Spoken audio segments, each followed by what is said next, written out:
Hi, ladies and gentlemen, here again, Alessandro Craveri, Executive Director of Wheel Panels Limited.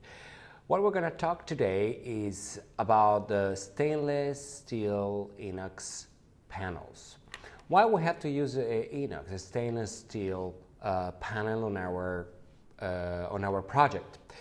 First of all, the stainless steel is used because we have an environment where aggressive components like salted material, salted food are in contact with our panel.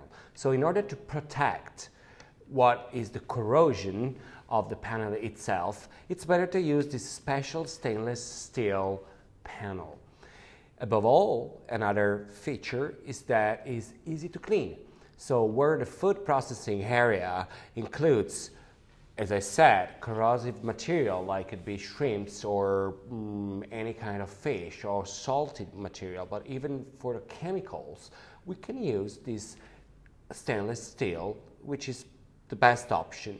Of course, it's going to be a little bit more expensive, but it's going to protect your environment from any germs and bacterial because it's easy to clean.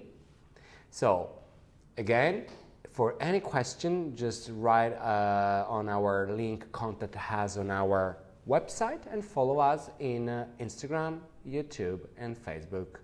Frequent Ask the Question. Thank you and goodbye.